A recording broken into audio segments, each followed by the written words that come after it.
Madam होती तो उनसे बात की जाती, मैडम है ही नहीं। हुए सारे हमारे सामने, उसके बाद भी बच्चे लोग कितना ही कर लेंगे। तो सेम आज स्टूडेंट्स ने उनकी रिसर्च से सीख के सुन के ही प्रिंसिपल रूम में उनकी रिसर्च कर। नमस्कार, मैं हूं जगत सिंह अवाना और आप देख रहे हैं सर इंडिया टाइम्स। दोस्तों, हमारे देश में डॉक्टरों की कोई कमी नहीं है, वैज्ञानिकों की कोई कमी नहीं है, बुद्धिजीवियों की कोई कमी नहीं है। ये देश इन सब चीजों से भरा पड़ा है। आपको बुखार हो जाए, आपको 50 लोग मिलेंगे, अलग अलग तरह की दवाई बता देंगे। आपको चोट लग जाए, आपको अलग अलग तरह के वैद्य बता देंगे या अलग अलग तरह की दवाई बता देंगे। आप ये कर लीजिए, आप ये कर लीजिए, आप ये कर लीजिए। या आपको लगे कि आप कामयाब नहीं हो रहे हैं अपने जीवन में, तो उसके लिए भी आपको इलाज बता देंगे। आप ये कर लीजिए, आप फलाना कर लीजिए, आप ढिमकाना कर लीजिए, आप फला आदमी के पास चले जाइए। ऐसे सलाहकार बहुत मिलते हैं, परंतु ये सलाहकार आते कहां से हैं? इनकी शुरुआत कहां से होती है? यूं तो हमारे देश में सलाहकारों की कोई कमी है ही नहीं। हर दूसरा व्यक्ति सलाहकार है इस देश में, जो पहले व्यक्ति को सलाह देने के लिए बिल्कुल तैयार बैठा हुआ है कि आप ये कर लीजिए। परंतु ये सलाह तब बहुत भारी पड़ जाती है जब यही सलाह तथाकथित बुद्धिजीवियों या पढ़े लिखों के बीच में आकर फंस जाती है और वो अपनी सलाह, ऐसी सलाह थोपने लग जाते हैं समाज के ऊपर कि जो समाज को ना तो आगे बढ़ा सकती है और ना ही इन रूढ़िवादी ताकतों से अलग कर सकती है। आपने देखा होगा कोरोना काल में तरह तरह की चीजें होंगी। आपने ये देखा था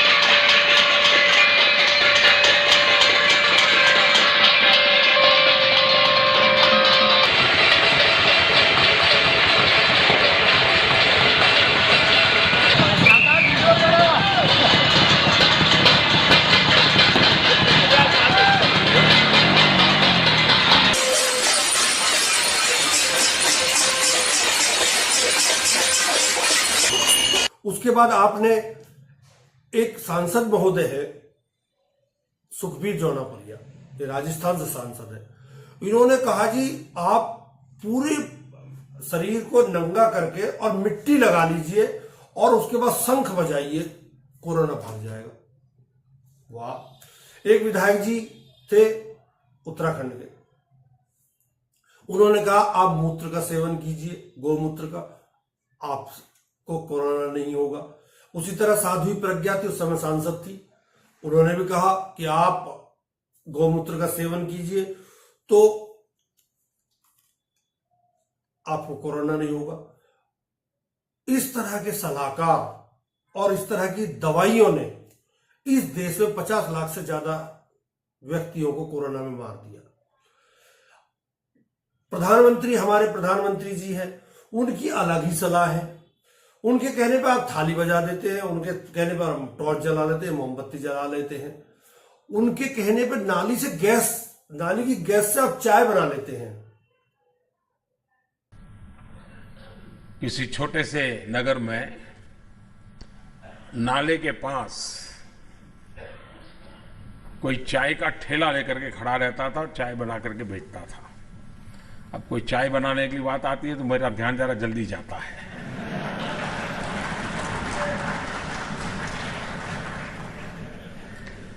और वहीं पर उनके नाली, गंदी नाली जाती थी। अब इसके दिमाग में कोई विचार आया,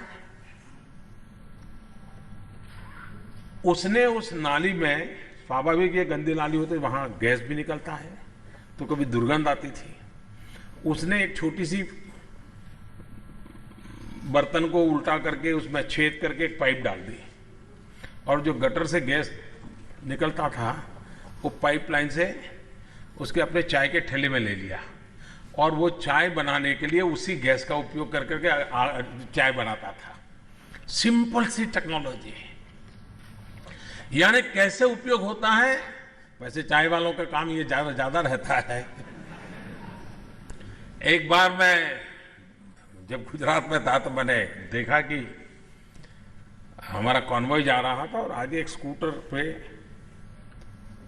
बड़ा जो ट्रैक्टर का ट्यूब होता है वो पूरा अंदर भरा हुआ है, वो लेकर के जा रहा था। आप कल्पना कर सकते, स्कूटर पे इतना बड़ा ट्रैक्टर का ट्यूब कोई लेके जा रहा है तो पीछे आने वाले व्हीकल को डर लगता है कहीं टकरा न जाए।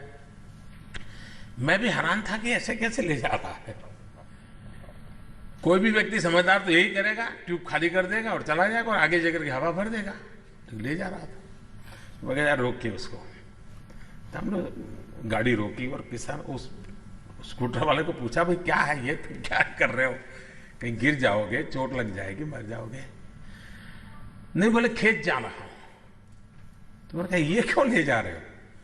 तो बोले मेरे घर में जो घर के किचन का कूड़ा कचरा निकलता है वो, और मेरे पास 2 पशु हैं, उसका जो गोबर निकलता है, तो मैंने अपने घर में ही एक छोटा सा गैस का प्लांट बनाया हुआ है।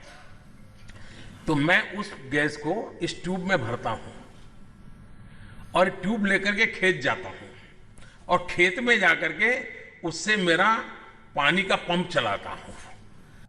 एक और दूसरी सलाह इसी वीडियो में आपने देखा, प्रधानमंत्री जी क्या दे रहे थे, ट्रैक्टर उसमें ट्यूब में हवा गैस भर कर ले जा रहा था और उससे वो खेतों में जाके वो काम कर रहा था। सोच सकते हैं आप इस बारे में। जब देश का प्रधानमंत्री इस तरह की बातें करे तो आप क्या कहेंगे? देश के आम नागरिक के लिए आप क्या कहेंगे? क्योंकि हर व्यक्ति आज की तारीख में, चाहे वो सरकारी संस्था का है या प्राइवेट का है या सरकार का कोई आदमी है, वो चाहता किसी भी तरह प्रधानमंत्री की हाँ में हाँ मिलाने वाला बन जाओ। अब नया मुद्दा एक आया है लक्ष्मीबाई कॉलेज का। लक्ष्मीबाई कॉलेज की प्रिंसिपल महोदया ने फरमान जारी किया, फरमान क्या खुद लग गई और क्लासों को गोबर से पोतना शुरू कर दिया। मैडम है ही नहीं, हुए सारे हमारे सामने, उसके बाद भी बच्चे लोग कितना ही कर लेंगे। तो सेम आज स्टूडेंट्स ने उनकी रिसर्च से सीख के सुन के ही प्रिंसिपल रूम में उनकी रिसर्च का इस्तेमाल किया। सोशल मीडिया पर वायरल हुई ये तस्वीरें बहुत ज्यादा पुरानी नहीं हैं। आपकी नजरों से भी ये तस्वीरें जरूर गुजर चुकी होंगी। दिल्ली विश्वविद्यालय के लक्ष्मीबाई कॉलेज की प्रिंसिपल ने इस तपती जलती गर्मी में छात्रों को ठंडा ठंडा कूल का एहसास दिलाने के लिए उनके क्लासरूम को गोबर से लीप डाला था। ये तभी की तस्वीरें हैं। लेकिन जैसे ही ये खबर DUSU अध्यक्ष रौनक खत्री तक पहुंची तो छात्र संघ अध्यक्ष ने पहले तो सोशल मीडिया के जरिए कॉलेज की प्रिंसिपल के नाम एक वीडियो मैसेज जारी किया। कॉलेज में पहुंचे और पहुंचकर उनके ऑफिस में गोबर लीपने का संदेश जारी कर दिया। मंगलवार को ऐसा ही हुआ। डूसू प्रेसिडेंट ने लक्ष्मीबाई कॉलेज के में धावा बोल दिया और प्रिंसिपल के ऑफिस का वही हाल किया जो प्रिंसिपल मैडम ने प्रोजेक्ट के नाम पर छात्रों के क्लासरूम का किया था। लक्ष्मीबाई कॉलेज की प्रिंसिपल के ऑफिस, कॉन्फ्रेंस रूम और तमाम दूसरी जगह गोबर लीपने के बाद डूसू प्रेसिडेंट ने कहा, हमने प्रिंसिपल मैडम का सिखाया फॉर्मूला उन्हीं पर इस्तेमाल कर दिया। सबसे पहले तो हमने प्रिंसिपल मैडम से बात करने की कोशिश करी, परंतु वे अपने ऑफिस में ही नहीं मिली। जिस प्रकार से उन्होंने बिना स्टूडेंट्स की परमिशन के साथ क्लासरूम को लिपवाने का काम गोबर से किया था, ठीक उसी प्रकार जो मैडम से हमने सीखा है वही हमने अप्लाई किया। उनके जो प्रिंसिपल रूम में और कॉन्फ्रेंस रूम में, टॉयलेट में भी हमने पूरे गोबर से लिपने का काम उनके रूम को किया है। उनके रूम में 3 AC लगे हुए हैं। मैकेनिक हम है नहीं तो हम उनके AC भी उतार के स्टूडेंट से क्लासरूम में लगाते, क्योंकि जब अपने रूम में वे AC की सुविधा ले सकती हैं। मैडम बैठी भी नहीं थी, फिर भी AC चल रहा है। बिजली का बिल कौन भरेगा? अपने घर से भरेंगी? वो नहीं भरेंगी, सरकारी खर्चे से वो बिल भरेंगी। स्टूडेंट्स इतने परेशान हैं। बच्चे जब हम आए तो बताने लगे, मेरे पास पहले भी मेल्स आई हुई थी, मैंने मैडम से पहले बात भी करी थी। मैडम ने मेरे को इंश्योर किया था कि मैंने बेटा सारी सुविधाएं करवा दी, परंतु जब आगे पता चला फिर से वही सेम समस्याएं। कैसी समस्या? वॉशरूम साफ नहीं है। मेरे डर के कारण उन्होंने पूरे वॉशरूम को साफ करवाया। मेरे आगे वॉशरूम गिल्ला दिख रहा है मेरे को कि अभी अभी साफ हुआ है। साथ ही साथ मैंने फ्लश देखे, झूठ क्योंकि ज़्यादा देर तक टिकता नहीं है ना छिपता है। मैंने फ्लश चेक कराने की कोशिश करी, फ्लश सारे फ्लश खराब है। गोबर से क्लासरूम को लीपे जाने वाले प्रिंसिपल मैडम के कॉलेज में असुविधाओं का अंबार है। पीने के पानी से लेकर वॉशरूम की गंदगी और तो क्लासरूम में एक ही एग्जिट है और एक ही एंट्री गेट। ऐसे में छात्रों ने मैडम को कोर्ट में ले जाने तक की तैयारी कर ली है। स्कूल की एक क्रिमिनल कंप्लेंट बनती है जिन क्लासरूम्स में गोबर का इस्तेमाल मैडम ने किया है, वहाँ केवल एक एग्जिट है। हर एक कोटा कैबिन में ये ड्यूटी बनती है कि 2 एंट्री और एग्जिट होने चाहिए, वो इंश्योर है नहीं, तो क्रिमिनल एक्ट बनता है। फायर की इसमें FIR कटेगी, फायर की FIR के साथ मैडम को कोर्ट में ले जाने का काम मैं करूँगा। लॉ के स्टूडेंट है, लॉ की हमारी बहनें मेरी साथ रिद्धि है, ये खुद एक लॉ की स्टूडेंट है, हम इंश्योर करेंगे एक रिट पिटीशन तैयार करके मैडम को हाईकोर्ट में घसीटने का काम करेंगे। तो इसका जवाब प्रिंसिपल कह रही हैं कि अब आपको गर्मी नहीं लगेगी, गोबर ठंडा होता है, आप गोबर की क्लास में बैठेंगे, आपका मतलब आपको उसमें गर्मी नहीं लगेगी। अपने कमरे में 2-2 AC 3-3 AC लगा रखे हैं, तो उसका जब पता चला रौनक खत्री को, डूसू के प्रेसिडेंट को, तो वो आधम के उनकी को उसमें क्लास में, और उन्होंने वहां आकर प्रिंसिपल महोदया के पूरे कमरे को गोबर से लीप दिया, लगा दिया, और बाथरूम में भी उन्होंने लगा दिया कि अब आप भगाइए, अब आप ठंडा रखिए सब चीजों को, तो आपको खुद पता चलेगा कि किस तरह से होता है। प्रिंसिपल को वो कोर्ट में घसीटने की धमकी दे रहे हैं। अब रहा ये बात, अब मैं एक बार प्रधानमंत्री जलवायु परिवर्तन पर बच्चों के सवालों के जवाब दे रहे थे, तो एक बच्ची ने एक सवाल किया, आप सुनिए क्या सवाल किया और प्रधानमंत्री ने किस तरह उसका मजाक उड़ाया। Can you help and guide us to protect our pristine environment?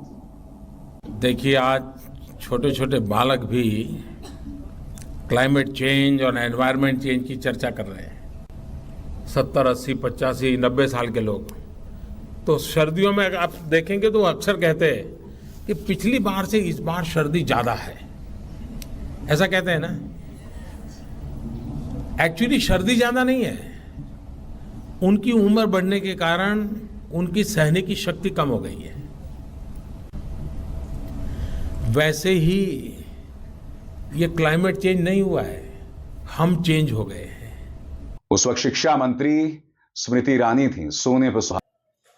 इसी तरह से डिसलेक्सिया की बीमारी के बारे में वही एक बच्चे ने पूछा, तो उसका जवाब किस तरह हंसते हुए प्रिंसिपल दे रहे हैं और क्या बोल रहे हैं, किस तरह मजाक उड़ा रहे हैं, आप देखिए। आइडिया डिसलेक्सिक पीपल पे बेस्ड है। डिसलेक्सिक बच्चे ऐसे बच्चे होते हैं जिनकी लर्निंग और राइटिंग पेस बहुत ज्यादा स्लो होता है, बट उनकी इंटेलिजेंस और क्रिएटिविटी लेवल काफी अच्छा होता है। जैसे कि हम तारे जमीन पर मूवी में दर्शीन रावल का जो भी क्रिएटिविटी लेवल था वो काफी अच्छा था। तो कोई 40-50 साल के बच्चे को भी ये योजना काम आएगी।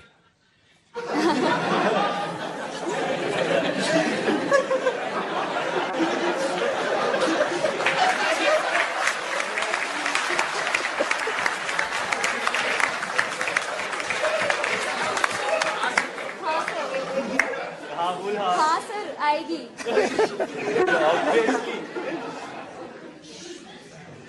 तो सर बेसिकली फिर तो ऐसे बच्चों की माँ बहुत खुश हो जाएगी।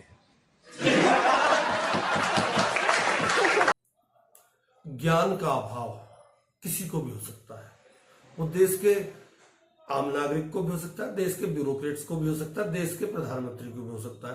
हर व्यक्ति के पास हर तरह का ज्ञान नहीं मिल सकता, परंतु अगर नहीं है ज्ञान तो आप उस ज्ञान को, अधूरे ज्ञान को दूसरे को ना बांटें, उसके गलत असर पड़ते हैं।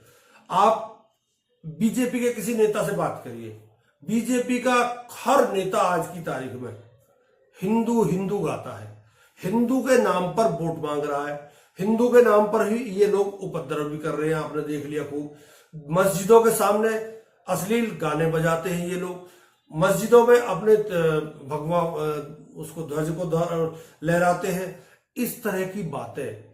और गोमूत्र से कौन सी बीमारियों का इलाज हो सकता है, ये बाबा रामदेव का फार्मूला भी आपने पहले सुना होगा। वो सुबह शाम कहते थे मैं गोमूत्र पीता हूं, हमने कभी नहीं देखा, आपने देखा होगा, हो सकता है देखा हो, परंतु आपके बच्चों को ये लोग भीड़ का हिस्सा बना रहे हैं, और वो भीड़ है जो उपद्रव मचा रही है इस देश में।